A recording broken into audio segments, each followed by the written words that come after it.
to the pianissimo. My name is Shem Giburi. I'm a violinist and a producer of the CD, Voice of the People. I have selected the artists, the composers, and I play the violin on 2 of the pieces. Voice of the People as a CD is a very unusual idea for a CD. 3 pieces are on the CD, and there are 3 pianists, 1 for each piece, myself, a violinist, and soprano. And my idea here is to demonstrate a sense of artistic community. It's not that one pianist couldn't have played all of it. Any one of these people would have been great to do these works with. Sonia Rubinsky, Craig Ketter, Elisabetta Koppelman. But each in their own way brings a special touch, and they bring their own communities to the project. Gabriela was the one who first really introduced me to the Shostakovich Sonata. And it seemed to me that it would be a perfect foil for her Sueños de Chambi. I love to associate myself with people and with artists who know a lot more than me. What you see here is a photograph of a Peruvian man of Indian descent. This man, his name is Martin Chambi. What Martin did was to spend a good portion of his life taking photographs of Peru. Pictures provided the direct inspiration for the music.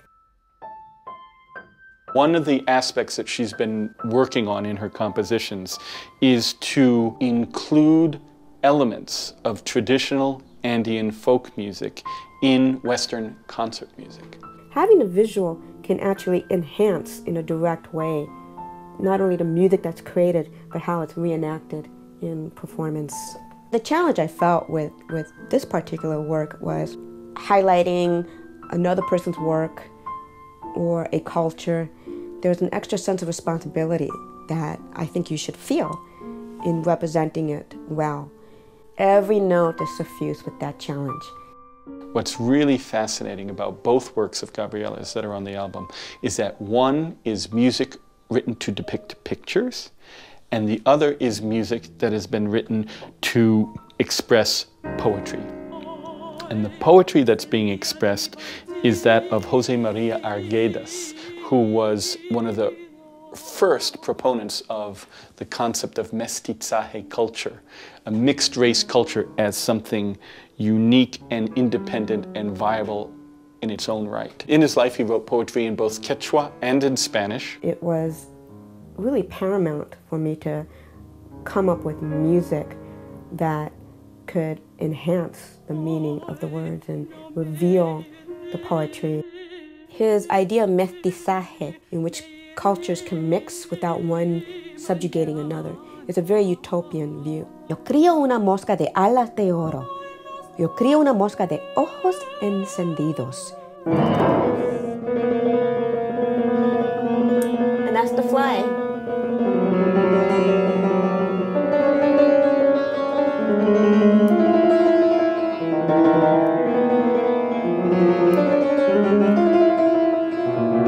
So it sounds like the flies are swarming in, and it sounds erratic, and it sounds a little crazy.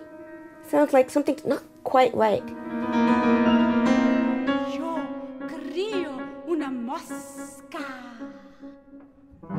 The poem is about loss and knowing that the loss is coming. That type of experience transcends all cultural boundaries, all political boundaries. This is a human experience anybody can have, no matter where they come from. Despite the cultural trappings of a song or a political viewpoint, there is something universal in trying to connect through human experience. Shostakovich expresses in the violin sonata in many places exactly that sense of loss. Living in the totalitarian regime of Stalin, he and Oistrakh both experienced the loss of friends, of family. It's a universal experience.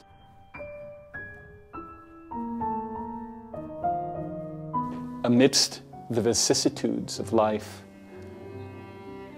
there's love and hope, even amidst the suffering and the loss. I could feel how Oistrakh's hands, these meaty hands, I could feel how it just, you could feel them in the violin part. I mean, Shostakovich knew him so well and wrote so much music for him, and they played together so much that you can just see the personality of the man embedded in the notes, in the way they like. Just, it's really, it's one of the first things that struck me. Even though here in the 21st century, as we get further and further away from these forms of music, there's still a sense of legacy to it. In a sense, we can stand on their shoulders, you know. It inspires me.